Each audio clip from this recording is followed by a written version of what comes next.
Étant donné qu'on est en septembre, je pense que c'est le bon moment pour parler de mes tout débuts en MMA. Nouvelle résolution, c'est la rentrée, les nouvelles habitudes sportives. On sort de 2 mois de vacances. Là, c'est le moment de reprendre de tryhard. Et je pense qu'il y en a beaucoup qui sont dans ce cas-là, qui se demandent s'ils vont pas commencer un sport de combat. Pourquoi pas s'inscrire dans un club de MMA? Non. Donc, je vais vous parler de mes tout débuts en MMA, de mes premiers pas dans les sports de combat. Tous ceux qui veulent commencer le MMA, tous ceux qui pensent à s'inscrire à un club, restez bien jusqu'à la fin. Je pense qu'on va répondre à pas mal de vos questions à travers mon expérience et ça vous permettra d'être un peu moins dans l'inconnu. Alors déjà, pourquoi j'ai commencé les sports de combat? Alors, ce qu'il faut savoir, c'est que moi, j'ai commencé très tôt. J'avais environ 14 ans. Et je pense que comme beaucoup, c'était parce que j'avais des problèmes. En fait, j'étais au collège et au collège, je pense que tout le monde a vécu ça. Il y a beaucoup d'embrouilles. Enfin, en tout cas, moi, mon collège, il y avait vraiment beaucoup d'embrouilles. J'étais en Martinique. Et en Martinique, c'est compliqué, hein. Franchement, c'était un peu compliqué pour moi, en tout cas. Après, attention, j'étais pas le plus à plaindre. J'avais pas plein d'embrouilles tous les jours, etc. Mais quand même, tu avais une certaine ambiance. Tu avais une certaine pression à chaque fois. Et j'en avais marre, en fait, concrètement j'en avais marre. Je pense que j'en avais marre d'avoir peur. C'était ça le pire, c'était pas les embrouilles, c'était pas les regards, etc. C'était vraiment la peur que ça engendrait et c'est ça qui m'a vraiment poussé vers les sports de combat. Ce qui est intéressant d'ailleurs, c'est que ça, j'y ai pensé il y a pas mal de temps, je me suis fait la réflexion. La peur est quand même très souvent liée à l'inconnu. Quand on regarde par exemple les films d'horreur, vous allez avoir 90% du film où on va pas vraiment voir le méchant, quoi. On va le voir traverser super vite la caméra et partir hors champ. On va voir des petits indices. Il y a une porte qui s'ouvre, un truc comme ça. Ça avance petit à petit, il y a de plus en plus d'indices. On voit un petit truc, il y a un petit bruit, etc. Mais on le voit pas directement. Vous voyez ce que je veux dire? C'est le fait de ne pas voir, c'est le fait de ne pas savoir, de ne pas connaître. Je fais le parallèle avec les films d'horreur parce que c'est quand même des films qui sont vraiment créés spécifiquement pour nous faire peur. Et d'ailleurs, pour continuer le parallèle avec les films d'horreur, 90% du temps, on voit pas le méchant et on le voit que à la fin. Et aussi, 90% du temps, les personnages, en fait, ils cherchent à fuir. Ils cherchent pas forcément à se battre. En général, ils cherchent à se protéger, à fuir. C'est souvent ça. Parce que si tu me mets un film d'horreur où on voit complètement le méchant super bien à la lumière du jour, et que le mec en face, que le héros, il veut se battre contre lui, c'est plus un film d'horreur en fait, ça devient un film d'action quoi, puisque au final c'est un combat. Impressionnant. Donc je me suis rendu compte de ça, je me suis rendu compte qu'en fait, si j'avais peur des coups, j'avais peur des embrouilles, j'avais peur de la bagarre, c'était parce que je connaissais pas et c'était parce que j'avais une position de fuite en fait. Moi ce que je voulais c'était pas me battre. Les gens bien constitués normalement ils veulent pas se battre quoi. T'es là, tu vas en cours, t'es là pour travailler et puis voilà, t'es avec tes potes, enfin t'as pas forcément envie de te taper quoi. Et voilà, donc moi je connaissais pas les coups, je m'étais jamais pris un coup de poing et je craignais la chose énormément. Parce que pour moi c'était super douloureux, je sais pas quoi. Non seulement t'as moins peur de la chose, mais en plus t'as des armes pour pouvoir t'en sortir. Donc c'est vraiment bénéf.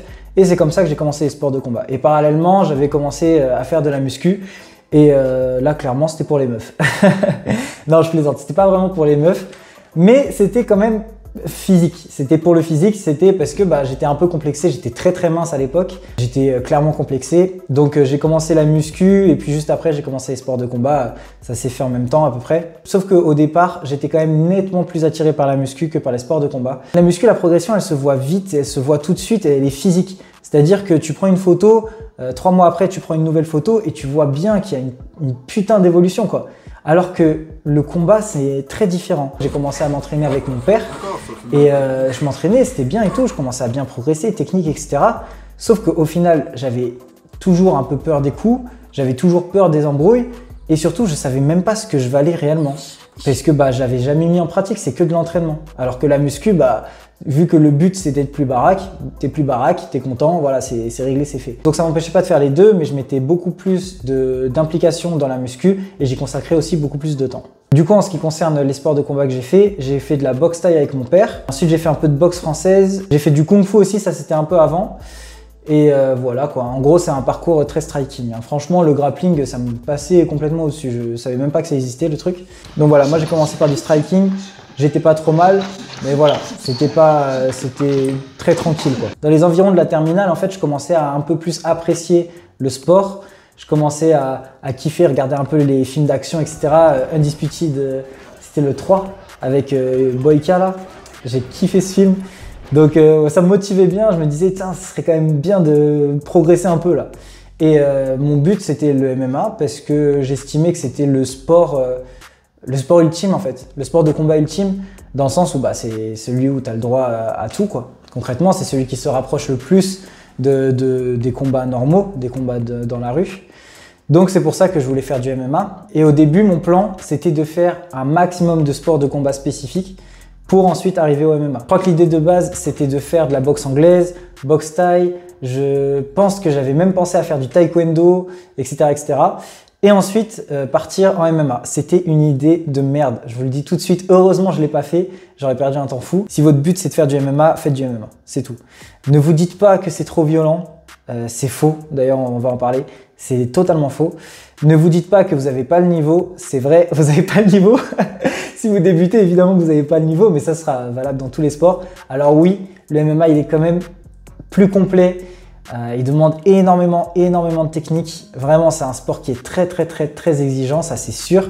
Mais par contre, c'est pas un problème de venir sans aucun bagage. Ce n'est pas grave. Vous avez toujours des débutants qui commencent par le MMA, ça se passe très bien. C'est un sujet qui est souvent débattu. Les gens disent qu'il vaut mieux avoir une base dans un autre sport, etc. Je suis pas du tout d'accord avec ça. Si vous voulez faire du MMA, faites du MMA, c'est tout. Donc voilà, j'ai commencé un peu plus sérieusement à partir des études supérieures. Donc j'avais 18 ans du coup. Et donc je suis arrivé dans un club de MMA, c'était le Toulouse Fight Club. En fait, ce club, il proposait plusieurs entraînements dans la semaine et plusieurs disciplines. Je me suis dit, je vais prendre le plein tarif, donc je vais prendre accès à toutes les salles, toutes les disciplines. Comme ça, je pourrais y aller quand je veux, etc. Dans ma tête, c'était une bonne idée. En plus, ça me permettait de jongler un peu avec les études, etc. Et en fait, c'était une très mauvaise idée. Parce que du coup, en faisant comme ça, j'allais à des séances, mais de manière totalement aléatoire. En fait, je pouvais aller en boxe anglaise le lundi, sauf qu'après, le mardi, je faisais autre chose, mercredi, je faisais autre chose, etc. Le lundi suivant, du coup, j'allais pas en boxe anglaise parce que flemme, tu vois.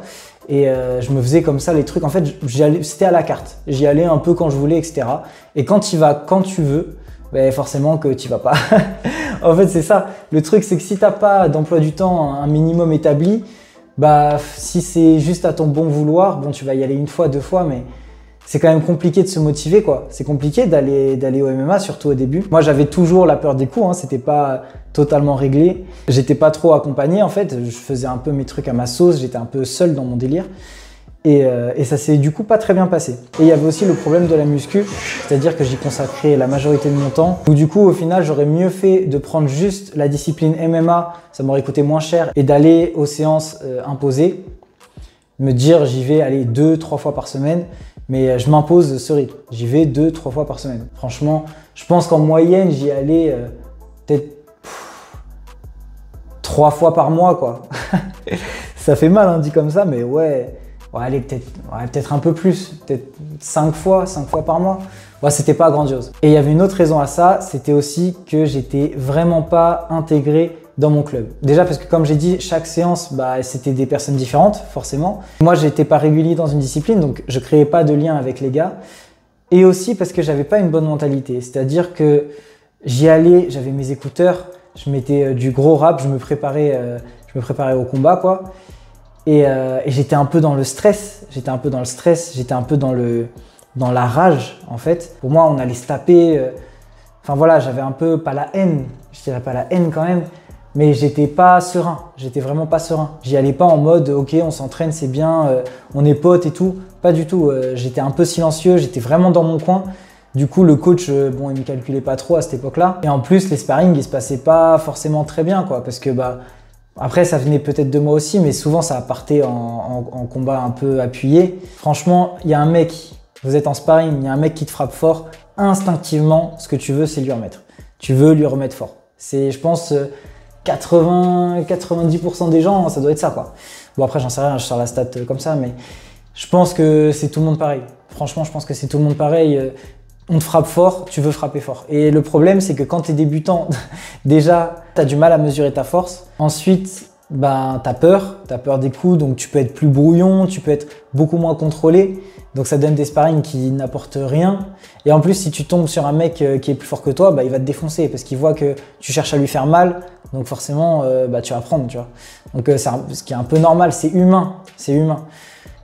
Donc si j'ai un conseil pour les débutants qui ont peur des coups, qui ont peur du sparring, et ça empêche beaucoup de monde de commencer les sports de combat, notamment le MMA. Le MMA, il a vraiment une réputation de sport ultra violent, etc. Je vous assure que c'est pas le cas. En tout cas, c'est pas le sport le plus violent. Franchement, il y a des sports pires que ça.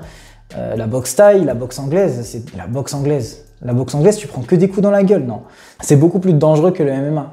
Enfin bon, mais donc pour tous ceux qui ont peur des sparring, tous ceux qui ont de l'appréhension, tous ceux qui ont un peu de stress avant le sparring ou ceux qui veulent se lancer mais qui ont peur de se lancer à cause de la peur des coups, etc. Pensez bien que le mec en face, c'est pas votre adversaire, c'est votre partenaire. Donc, personne ne va vous forcer à faire des gros combats vénères. Si vous ne voulez pas faire de gros sparring, des sparring appuyés, vous ne les ferez pas. Il ne faut pas appréhender les sparring dans un mauvais esprit, dans un esprit de compétition, de bagarre, etc. Vous êtes là vraiment pour apprendre, surtout au début. Ne cherchez pas à frapper trop fort. Cherchez juste à appliquer ce qu'on vous a appris, à tenter des choses, etc. et à rester technique sans partir dans la bagarre. Donc vraiment, je vous invite, quand vous commencez, à faire des sparring vraiment très tranquilles. Si le mec frappe trop fort en face, vous lui dites « tu frappes trop fort, descends un peu parce que je débute ». Normalement, sauf si vous tombez vraiment avec un imbécile, mais normalement, le mec va s'adapter et à votre puissance de frappe et à votre niveau. Donc mes débuts à moi, ils étaient vraiment pas ouf. J'avais vraiment aucun pote là-bas. Je pense que je dois pas être le seul dans ce cas-là quand tu commences à rentrer dans un nouveau club et tout. Des fois, tu peux avoir ce truc de, je sais pas, j'ai l'impression que ma tête revient pas forcément à tout le monde. Tu peux avoir cette impression-là au début. Et en fait, je pense qu'il faut essayer de passer ce truc-là, passer cette impression-là. C'est pas parce que tu rentres dans un nouveau club de MMA que les gens ils vont pas t'aimer. Enfin, ça n'a aucun sens. En fait, je pense que ça venait surtout de moi, de ma perception. De toute façon, le meilleur moyen de vous intégrer dans votre club, c'est d'une part de parler aux gens et d'autre part d'y aller. En fait, c'est surtout ça l'important, c'est de vous pointer aux entraînements. Enfin voilà, il y a des fois où malheureusement, on n'a pas envie. En fait, on n'a juste pas envie. Et il faut essayer de dépasser ça. Plus vous vous habituerez à aller aux séances de MMA et plus ce sera facile d'y aller. Moi, pour ma part, j'ai changé de salle. En fait, je suis resté dans le même club, mais je suis allé dans une salle qui était plus proche de chez moi, donc c'était mieux pour moi. En fait, j'y allais beaucoup plus souvent, j'étais plus ouvert. J'ai vraiment réussi à appréhender les choses différemment et ça m'a vraiment beaucoup aidé. Et au final, je commençais à y aller peut-être 3 fois par semaine et j'avais beaucoup moins besoin de me forcer. C'est sûr que quand tu y vas, que c'est un peu négatif, il y a des mecs que t'aimes pas, ça se regarde mal et tout, forcément, ça donne pas envie d'y aller et ça aide pas à rester régulier, quoi. Donc j'ai continué dans cette salle et franchement, j'ai bien kiffé. Et là, j'ai commencé à développer vraiment mon MMA. J'ai découvert le sol à ce moment-là, en fait, parce qu'avant ça, j'étais resté limite en striking pendant 1 an. Donc pendant 1 an, j'avais fait un peu de striking encore à droite à gauche vite fait.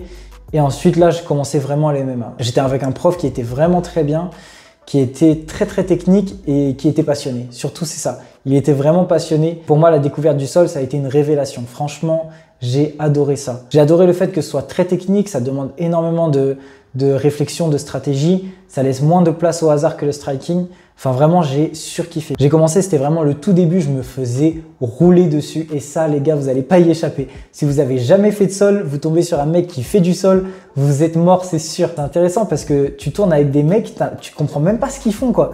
C'est différent du striking dans le sens où le striking, tu sais ce que tu dois faire. Tu sais que tu dois mettre des coups de poing, tu dois mettre des coups de pied. C'est très instinctif. Alors, tu vas mal le faire, on est d'accord, mais c'est quand même instinctif. Alors qu'au sol, tu ne sais vraiment pas quoi faire. Au sol, tu es là, tu prends un bras, tu sais pas pourquoi. Enfin, c'est très différent.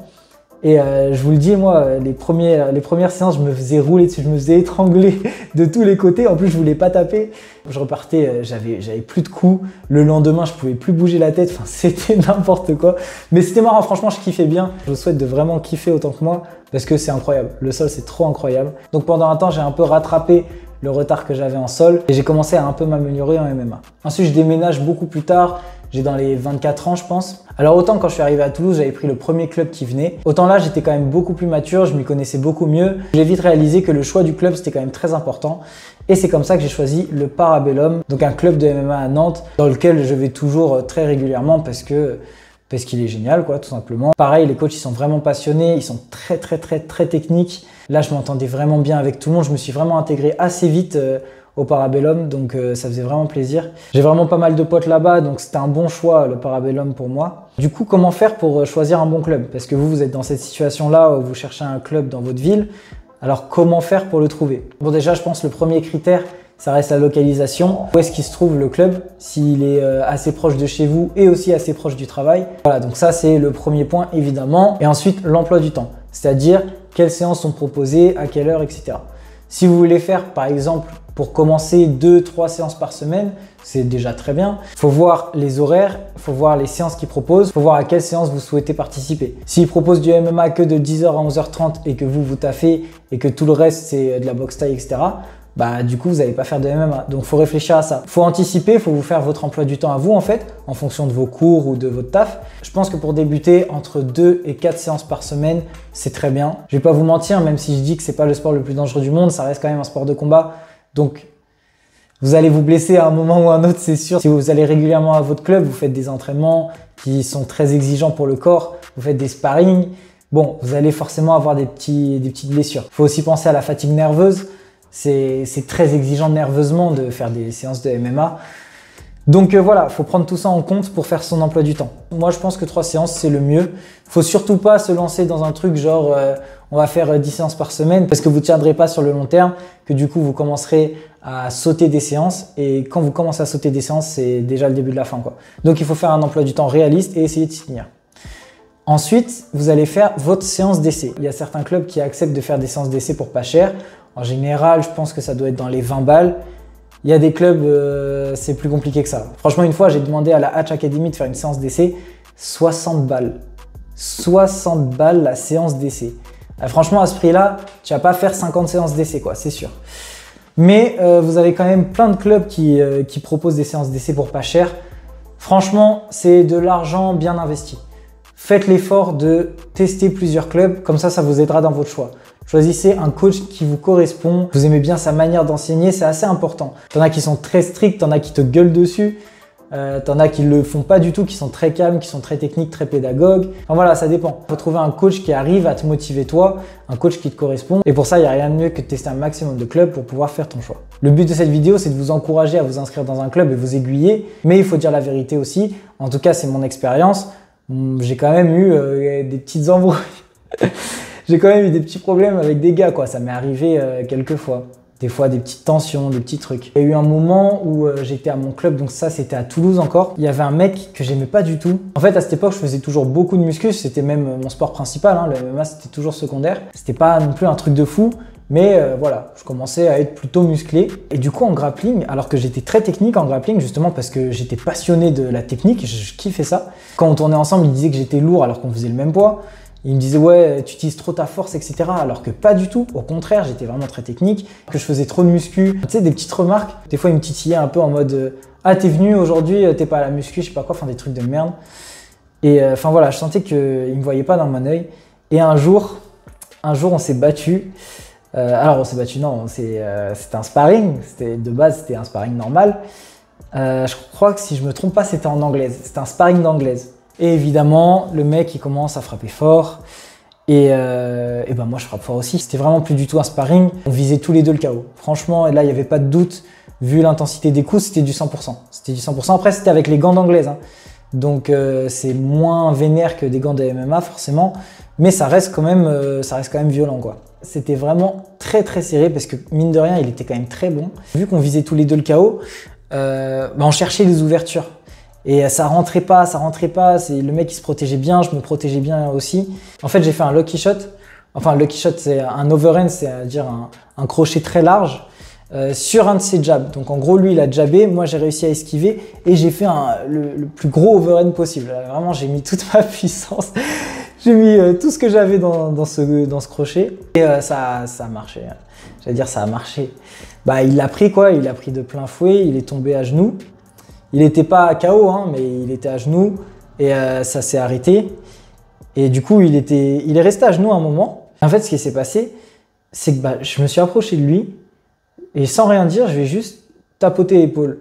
C'était une manière pas de le rassurer, mais de lui montrer que j'avais pas de haine. C'est juste un combat. On n'est pas obligé d'avoir de la haine pour se taper fort, hein.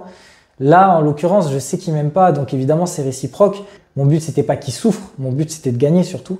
Enfin, c'était une démarche qui se voulait gentille, quoi.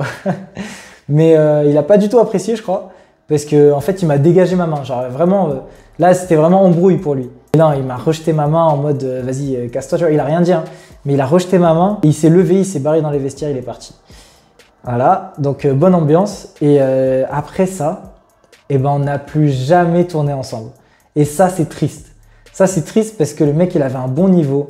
On aurait pu tous les deux évoluer ensemble et se faire évoluer mutuellement. Et au lieu de ça, bah, tu perds un sparring partner bêtement comme ça parce que voilà, il y a eu un sparring un peu vénère et il a mal pris le truc, quoi. Ça me dérange pas de faire des sparring vénères. C'est juste qu'il faut que ce soit dans la bonne mentalité. Et dans ce cas-là, moi, ça me dérange pas. Si j'ai pas envie à ce moment-là, je dis juste, on y va tranquille. On n'est jamais obligé de le faire. Mais voilà, des fois, dans l'euphorie du moment, ça part en couille. Non, ça part pas en couille, mais voilà, tu peux avoir des petites embrouilles comme ça. Et je trouve que c'est dommage parce que faut se dire que vos partenaires, c'est eux qui vont vous faire évoluer, hein. C'est votre coach, bien sûr, mais c'est aussi tous vos partenaires. Donc, c'est bien d'avoir de bonnes relations avec eux. Voilà, je pense qu'on a fait le tour de mes débuts en MMA. J'ai pas voulu parler de combat parce que je me dis que ça pourrait faire le sujet d'une prochaine vidéo, hein. Pourquoi j'ai commencé les compétitions, c'était dans quel état d'esprit, comment je me suis entraîné. Franchement, il y a pas mal d'anecdotes à ce niveau-là. Je pense que ça peut être très intéressant, surtout pour ceux qui veulent potentiellement se lancer dans les combats de MMA. Dites-moi en commentaire dans quelle situation vous êtes. Est-ce que vous avez déjà fait du MMA? Est-ce que vous venez de vous inscrire à un club? Est-ce que vous avez déjà des années de pratique? Ça m'intéresse vraiment. Et je vous laisse vous abonner. Je vous dis à très bientôt pour la prochaine vidéo. Rotative.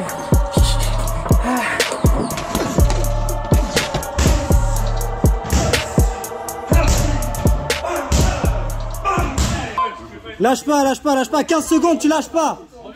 Tu t'endors s'il faut. Tu lâches pas, il reste 5 secondes.